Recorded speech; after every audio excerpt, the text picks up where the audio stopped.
O título da mensagem hoje, que já foi iniciado pelo apóstolo Miguel Ângelo há 2 semanas, os pacificadores. Eu peço que você abra sua Bíblia no livro de Mateus, capítulo 5, versículo 9, quando no famoso Sermão do Monte, Jesus disse das bem-aventuranças, e ele falou de uma série de atitudes que trazem, ou que pelo menos significam, bem-aventurança, vida feliz, vida abençoada, para aqueles que agem de tais formas. E no versículo 9 do capítulo 5 de Mateus, ele disse: bem-aventurados os pacificadores, chamados filhos de Deus. É assim que você deve ser reconhecido e chamado pelas pessoas. Um filho de Deus. É claro que a premissa está aqui. Devemos ser pacificadores. Levante aí uma de suas mãos, diga: Senhor Jesus, eu recebo para a minha vida o espírito de paz para transbordar isto a outras pessoas. Aleluia. Eu oro, Senhor, nesse momento, pedindo que o Senhor cele a Tua palavra em nossos corações. Que esse momento seja não só o Senhor alimente o nosso espírito, fortaleça a nossa alma. E saiamos daqui mais do que nunca, prontos, entusiasmados, encorajados a promovermos a paz. Porque queremos ser estes, chamados e reconhecidos de filhos de Deus e de bem-aventurados. Portanto, ó Deus, fale aos nossos corações. Eu peço isto, que o Senhor até mesmo use a minha vida como ministro deste altar, para a glória do Teu nome. É no nome de Jesus que repreendemos toda e qualquer força contrária ao bom andamento desta mensagem e nos submetemos à vontade do Senhor e dizemos juntos: amém, amém e amém.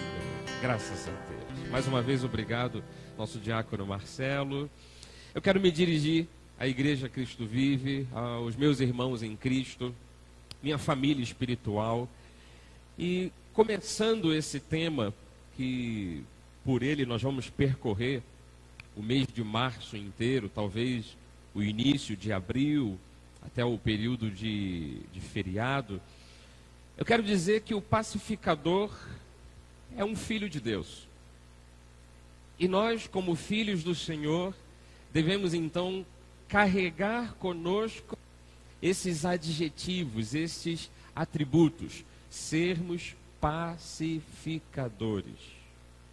Os pacificadores são cristãos inspirados por Deus, inspirados por sua graça, são homens e mulheres, alguém diria assim, do bem, que estão sempre dispostos a proporcionar paz para todos à sua volta.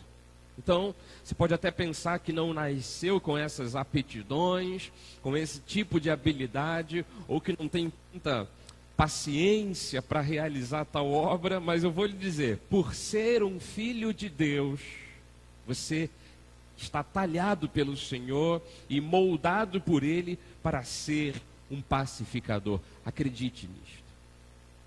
Porque, inclusive, nós temos que analisar o mundo à nossa volta, que é cheio de conflitos. Se não formos nós, como luz deste mundo, sal da terra, sal no sentido de conservar bons valores, se não formos nós a fazermos esta diferença, o mundo irá de mal a pior. Então a gente reconhece, o mundo à nossa volta vive cheio de conflitos, de guerras, de contendas, de confusões. Se a gente parar para mencionar guerras entre países, você sabe que se não fossem as forças de paz, tipo a Organização das Nações Unidas, a ONU, a intervir, a fazer uma mediação, o mundo acabaria explodido. Então é necessária a paz, e é necessário que haja esse mediador, essa pessoa com espírito de brandura, espírito de paz. Você sabe que essa palavra paz, do original hebraico, shalom, ela é muito mais do que a gente reconhece na nossa língua portuguesa. Significa saúde. Paz do shalom hebraico significa bem-estar, harmonia, entendimento, significa unidade. Então a paz não é apenas um estado de espírito, ela é unificação, ela é reconciliação. E nós que temos o Espírito de Deus, o Espírito da paz dentro de nós, o Espírito do Príncipe da paz, nós devemos trabalhar para que a paz seja evidente nos nossos círculos de amizade e de companheirismo.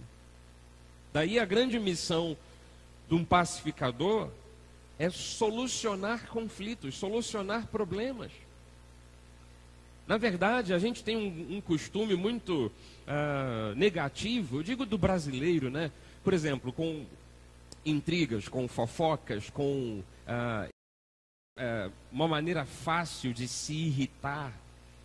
Diga-se de passagem, eu estou passando por um tratamento divino quanto ao trânsito do Rio de Janeiro. Eu recebo essa palavra para mim de ser um pacificador no meio do trânsito. Mesmo que eu deixe todo mundo passar, passa batido. Faz as barbeiragens, faz as burradas todas. Eu vou seguir a Bíblia. É assim: deixai os insensatos e vivei. É a minha dica para o trânsito. Eu confesso que ainda não estou totalmente curado. A maior testemunha disso é minha esposa. Ela sabe o quanto meu dedo vai na buzina, o quanto eu tenho um sonho de ter um caveirão, sabe? Para certas horas acelerar fundo e sair atropelando todo mundo. Mas enfim, é uma coisa desvairada na minha mente. O bispo também é pecador. Eu até me perdi do que eu estava... É que na verdade nós temos que desempenhar essa grande missão de sermos pacificadores, né? No mundo em que vivemos, nos nossos círculos de amizade, inclusive nessas questões mais complexas como o trânsito. Então nós temos uma grande missão: solucionar conflitos. O pacificador, ele não pode olhar a coisa de longe e achar que, deixa acontecer porque não é comigo. O pacificador, ele tem que ser o mediador de situações de conflitos, visando a unidade. Mas é fulano com ciclano que não estão se entendendo. Mas se você tem uma certa abrangência, se você tem acesso a essas pessoas, não é dar uma de intrometido. Porque naturalmente, como disse Salomão, quem entra na conversa intrometidamente é igual puxar um cachorro pela orelha. Já no nosso país a gente usa a expressão, por exemplo, em briga de marido e mulher, ninguém mete a colher. Mas se você tem acesso, se você faz parte da vida daquela pessoa, se principalmente você está acima dela, em termos hierárquicos, é um professor, é um líder, é o pai, é o irmão mais velho, é o vizinho mais antigo, é a pessoa mais sensata, você tem que servir de mediador. Você não pode deixar a coisa acontecer. E amados, situações de conflitos acontecem na igreja, dentro de nossos lares, acontecem em qualquer tipo de relacionamento humano. E quando nós pensamos que poderíamos intervir, interferir, agir em favor de uma unidade, nós temos que acreditar que nós não estaremos sozinhos.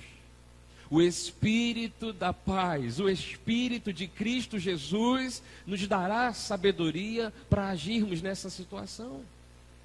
O Senhor está sempre conosco e nós temos que confiar neste que é o príncipe de toda a paz. Sabe que o livro de Romanos 5:1 diz daquilo que Jesus fez na nossa vida como cristãos, como eleitos do Senhor. Romanos 5:1 diz: justificados, pois, mediante a fé, temos paz com Deus. É essa paz que deve ser transformada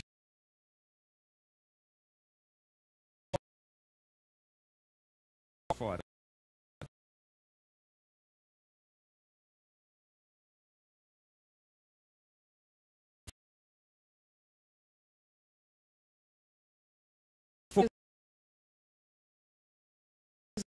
Preservar a unidade do Espírito no vínculo da paz. Então essa é a nossa grande missão. Nós não passamos por um processo de paz para coisa alguma. Deus quer usar as nossas vidas, Deus quer usar a nossa história, Deus quer usar a nossa boca, a nossa sabedoria, o nosso intelecto para transmitir paz a outras. Eu quero também dizer que os conflitos, quando eles acontecem ou se prolongam, eles roubam a energia da pessoa.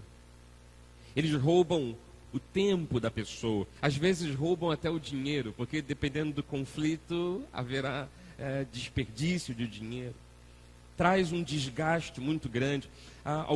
Alguns cristãos, por se deixarem levar por conflitos, às vezes incitado por outra pessoa que é do diabo.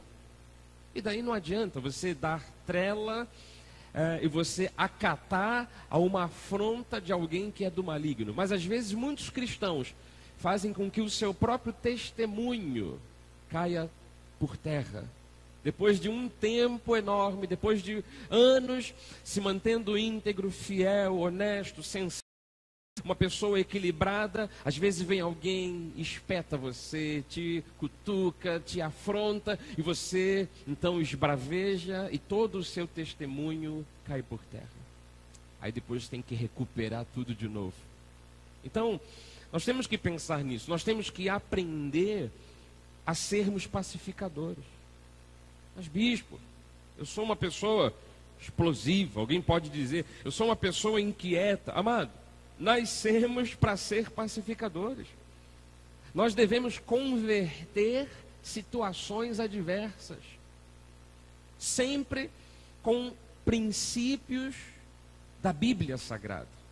Não vamos usar a nossa própria sabedoria, não vamos usar apenas a nossa experiência. Nós vamos usar princípios da Bíblia Sagrada. Mais velhos, mais novos, idosos, até mesmo crianças e jovens, ao usarmos os princípios da Bíblia, nós vamos sim transformar o mundo à nossa volta. Pelo menos 4 pontos eu quero lhe dizer que são princípios bíblicos de como converter situações adversas em situações de paz, de unidade. Primeiro princípio: tudo que devemos fazer deve glorificar a Deus. Então você não vai causar paz, unidade, amizade, para que você se gabe depois disso. Não, é porque há um fator que devemos considerar. Tudo que fazemos deve glorificar ao Senhor. E o livro de Coríntios diz assim no capítulo 10, 31. Portanto, quer comais, quer bebais, são coisas simples da vida. Coisas que a gente faz todo dia. Coisas do cotidiano. Quer façais outra coisa, fazei tudo para a glória de Deus. Imagine promover paz entre pessoas que não estão se dando bem. Isso é uma glória tremenda para Deus. Um outro princípio bíblico é que eu devo ajudar as pessoas que estão num conflito a entenderem a carga de responsabilidade que elas têm por conta daquele conflito. Não dá para simplesmente dizer, ei, parem a briga e depois passar a mão na cabeça das pessoas. Não. Mas nós temos que ajudar, nós temos que intervir. Eu sei que às vezes é necessário que você faça uma grande mudança na sua própria vida. Aliás, Mateus 7,5, Jesus disse assim: hipócrita, tira a chave do teu olho, e então verás claramente para tirar o argueiro do olho do teu irmão. Veja bem, Muita gente já nem recebe esse tipo de palavra porque diz assim: eu não sou hipócrita, então essa palavra não é para mim. Mas às vezes a gente quer ajudar, a gente quer entrar no assunto, fazer com que haja promoção de paz, e a gente tem defeitos tais como a pessoa também tem. E Jesus foi bem incisivo, foi bem contundente quando ele disse: tira primeiro a trave. Imagina, nenhum tipo de trave, de toco, consegue ficar nos nossos olhos. Mas ele diz: tira primeiro o tronco que há do olho do teu irmão. Significando que é possível que eu meça as minhas atitudes, significando que é possível que eu endireite a minha maneira de ser, para depois sim ajudar o irmão a tirar aquele cisco do olho. Então chega um momento que, se eu consigo analisar a minha própria vida, medir as minhas atitudes, saber das consequências do que eu faço, do que eu falo, é possível sim ajudar o outro a tirar aquele cisco do olho. Então, esse é um segundo princípio. Eu devo ajudar o outro a entender a responsabilidade dele. Ei, irmão, mude isso, mude aquilo, faz melhor isto. E claro, eu não posso ser, num momento como este, uma pessoa cheia de máscaras e cheia de hipocrisia. O terceiro princípio: eu devo tratar tudo com mansidão. Você sabe, não dá para combater uma situação de guerra com uma bomba mais forte. Você só cria guerra. O profeta do Rio de Janeiro, se é que ele é profeta, já morreu, que Deus o tenha em bom lugar, chamado e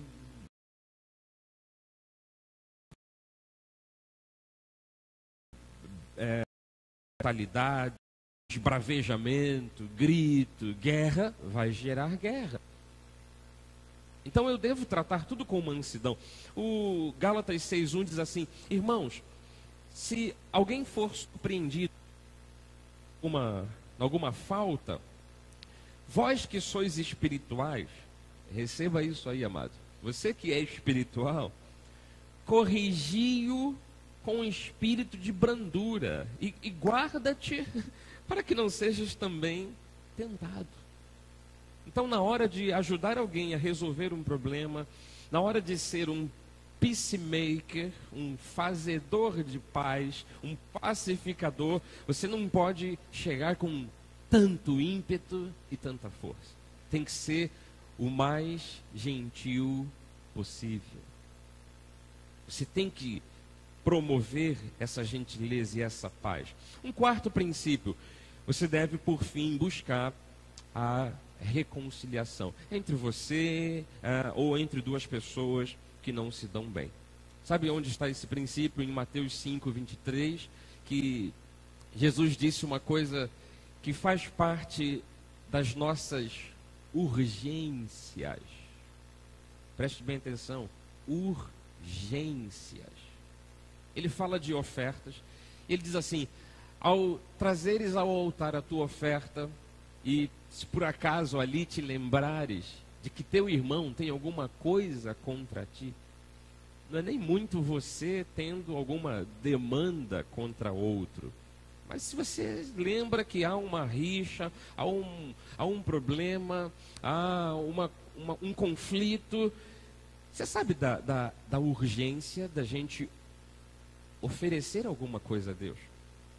Hoje, por exemplo, na igreja, a gente oferece recursos à igreja e a gente sabe pela Bíblia Sagrada que Deus até multiplica isso para a nossa vida. Então, é urgente que semeemos para colher, sim.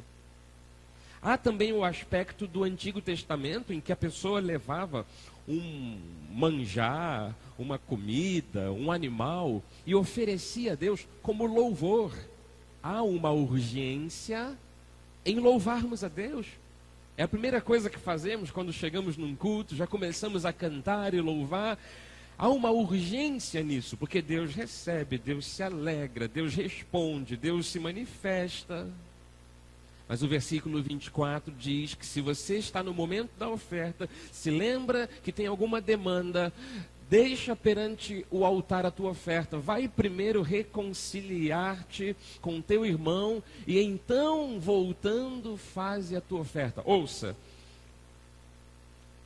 é muito mais emergencial ou muito mais emergente o fato de haver reconciliação, até mesmo do fato de haver ofertas dadas a Deus, por mais que Deus responda com poder e com glória. É muito mais urgente perdoar do que fazer qualquer outra coisa. Então nós temos que promover isto. Eu não posso ver duas pessoas brigando e depois dizer assim: eu não tenho nada que ver com isso. Somos pacificadores, amados. Nós temos em nosso coração o amor de Cristo. Deus em Cristo derramou sobre o nosso coração o seu amor. E desse amor a gente tem que desenvolver essas situações de paz. Desse amor a gente tem que influenciar as pessoas lá fora. Você sabe, a coisa é tão forte que, pelos termos bíblicos, a igreja tem jurisdição sobre a vida, pelo menos, dos crentes. O reino de Deus tem jurisdição sobre a vida dos eleitos do Senhor. Por mais que haja juízes, leis, haja constituição, a igreja tem autoridade para isso, para seguir orientações bíblicas e promover paz. E como igreja é um corpo, isso começa conosco. Aliás, o perdão que nós recebemos de Jesus, ele é tão grande, tão tremendo, que ele nos livrou dos nossos pecados. Paulo disse assim para Timóteo: fiel é a palavra, digna de toda aceitação. E que palavra é esta, digna de aceitação? Cristo Jesus veio ao mundo para salvar os pecadores, dos quais eu sou o principal, disse Paulo.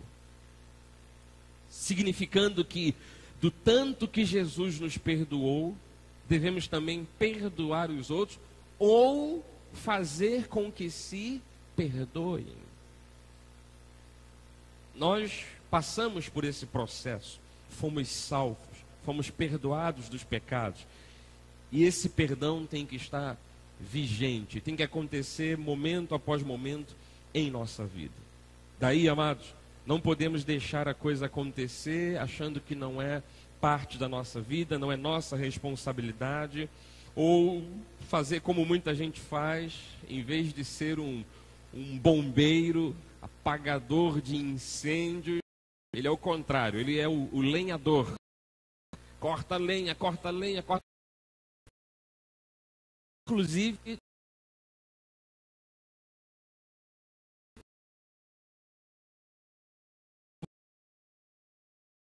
conversar com alguém, sentar com uma pessoa. Você já leu em Mateus 18, quando Jesus deixou regras práticas para essas situações?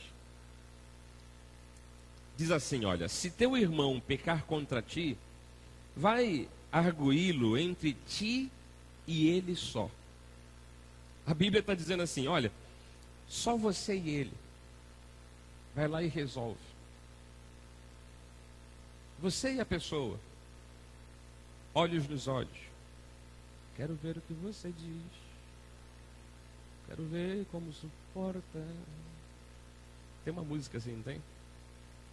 Mas você e a pessoa, tá? Se ele te ouvir, se vocês chegarem numa resolução, pronto, acabou a contenda. Você ganhou o coração daquela pessoa.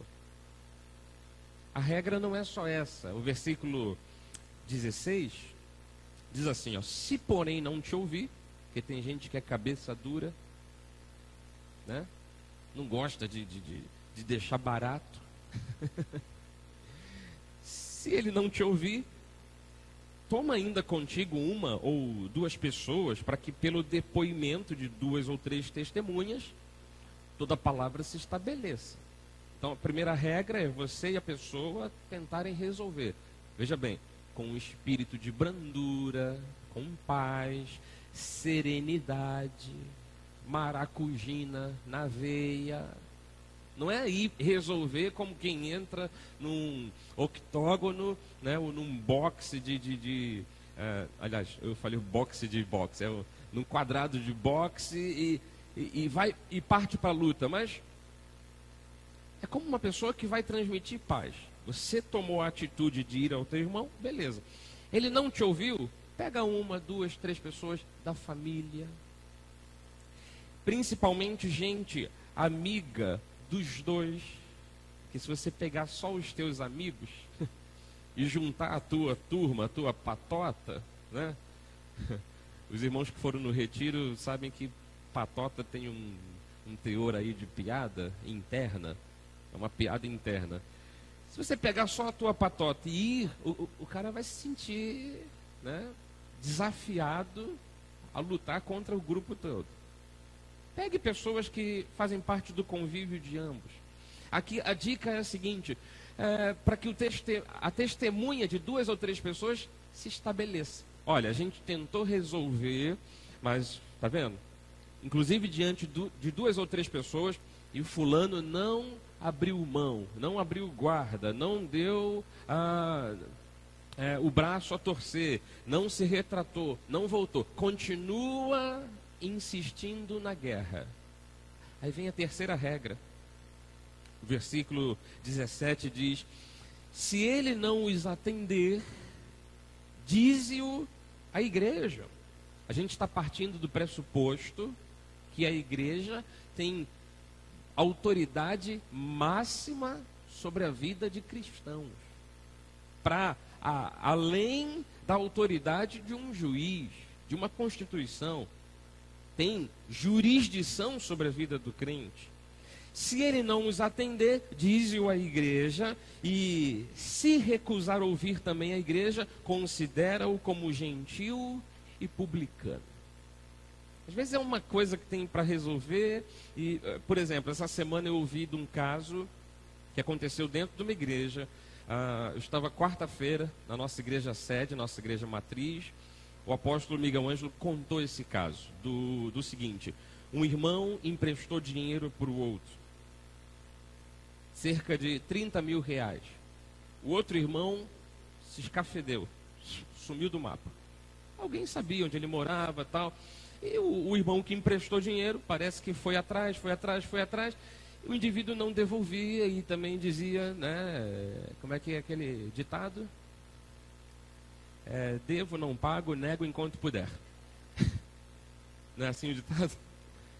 Devo, não pago, nego enquanto puder. Não, mas esse irmão fez isso. E daí aí a coisa chegou no apóstolo. O irmão que emprestou dinheiro falou: apóstolo, poxa, por que o senhor deixou eu emprestar dinheiro para o fulano, sabendo que ele é mau caráter? Ele disse: eu não soube de nada. Aliás, testemunho dele, ele disse assim: se tivesse perguntado para mim ou para mais 3 ou 4 irmãos, logo te diriam: não emprestem dinheiro para fulano. Só que a coisa foi, né, para 2 ou 3 testemunhas. Imagina se o indivíduo pula uma etapa, depois pula outra e já põe a boca no trombone. Vou dizer para toda a igreja: olha, o fulano é ladrão, ele rouba, ele não paga. Às vezes está arrasando com uma vida. Então existem etapas para resolução de problemas.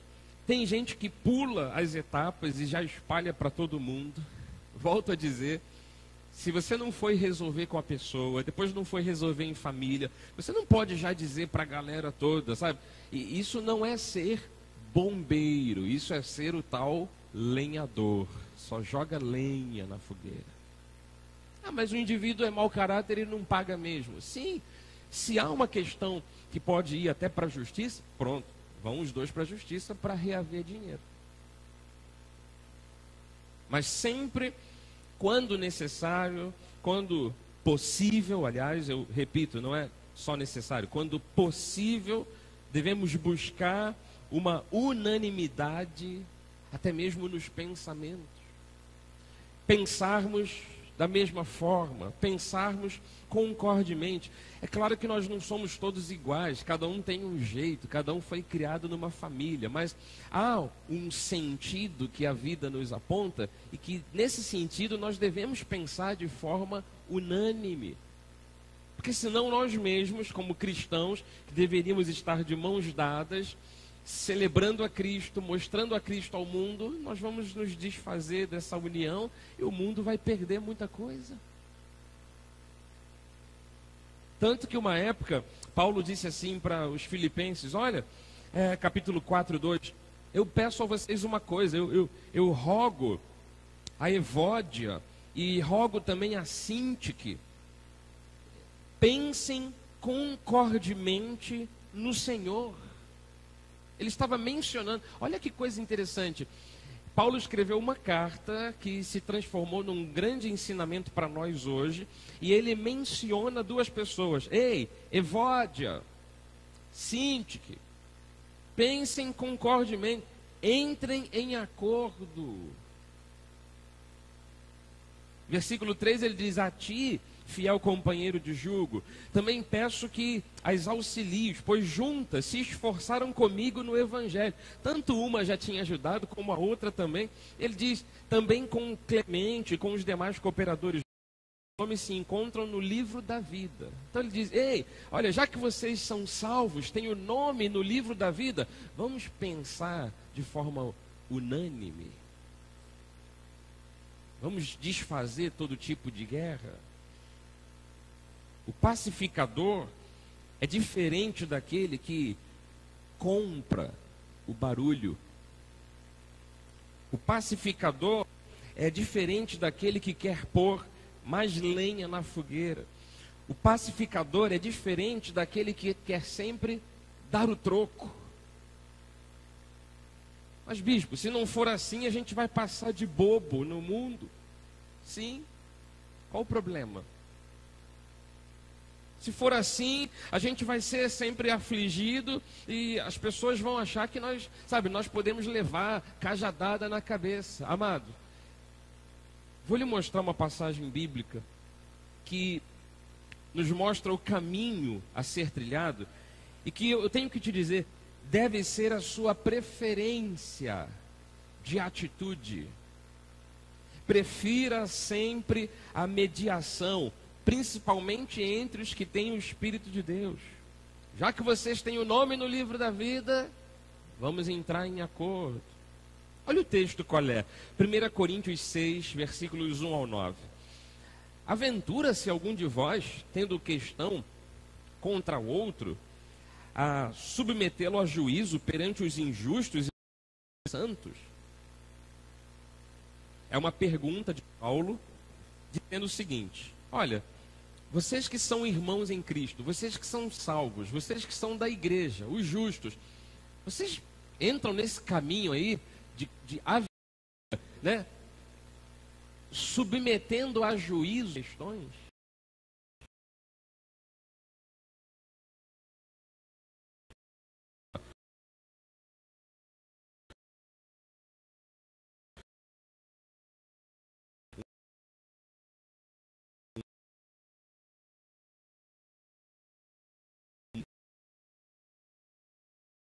Igreja, há uma necessidade de uma pessoa sábia para fazer a mediação.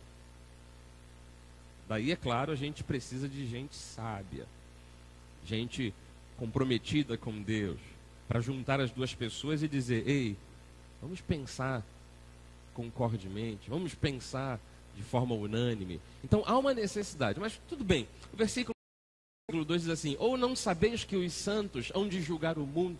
Ora, se o mundo deverá ser julgado por vós, sois acaso indignos de julgar as coisas mínimas? Versículo 3 diz, não sabeis que havemos de julgar os próprios anjos? Quanto mais as coisas desta vida. Entretanto, vós, quando tendes a julgar negócios terrenos, constituís o tribunal daqueles que não têm nenhuma aceitação na igreja. Versículo 5, para vergonha vo-lo digo, não há porventura nem ao menos um sábio entre vós que possa julgar no meio da irmandade? Sabe o que Paulo estava dizendo?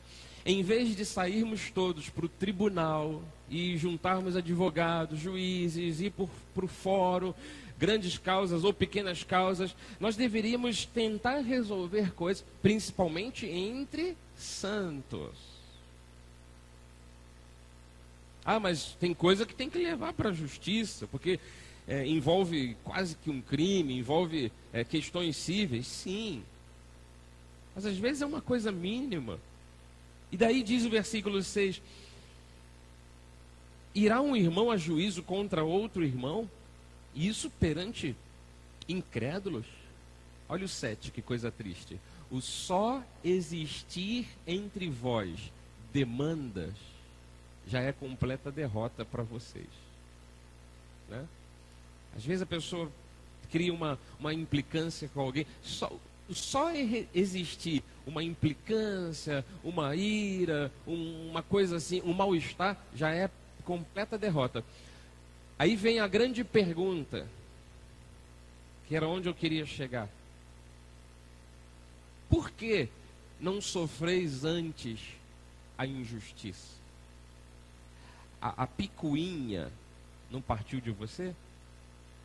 A implicância não partiu de você? É do outro irmão? Tomara que tenha um sábio nesses momentos para mediar a coisa. Peça ajuda, diga quem é e tente reconciliação. Ah, não tem um sábio, ou mesmo que tenha um sábio, o outro indivíduo é resistente. E você já falou cara a cara, já usou 2 ou 3 testemunhas, está a ponto de falar para a igreja. A pergunta nessa hora também é: por que você não sofre injustiça?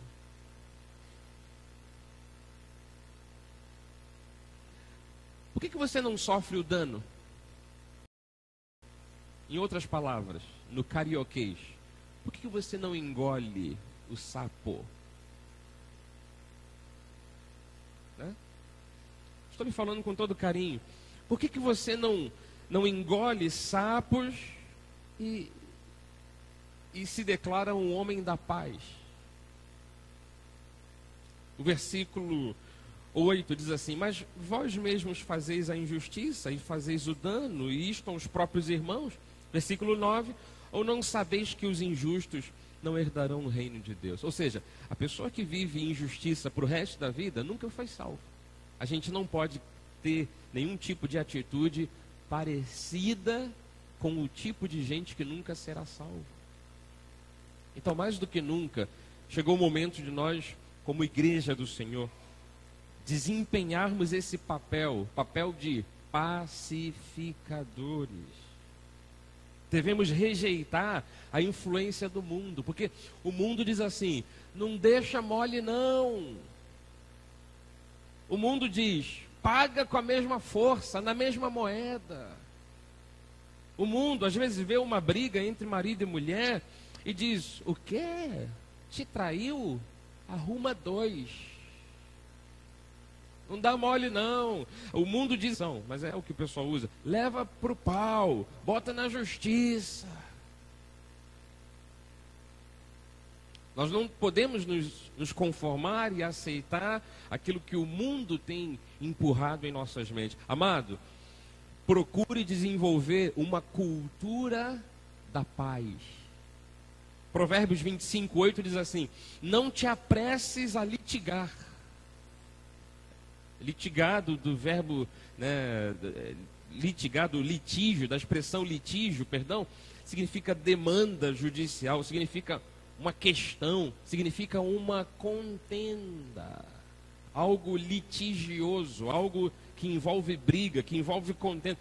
Não corra para isso, não te apresses a litigar, pois ao fim, que farás quando o teu próximo te puser em apuros? Se você buscar briga, se você der trela, se você aceitar o desafio, vem, pode vir. Né? Se você aceita o desafio, o que você vai fazer se o outro depois for mais forte que você? Vai se lascar. Ah, mas eu sou muito mais forte. Amado, você pode ser o He-Man, tá? Sabe? Seja da paz. seja da paz. Eu quero terminar dizendo uma coisa: nós somos filhos de Deus, chamados para sermos pacificadores. A nossa vida deve ser um testemunho do amor de Deus.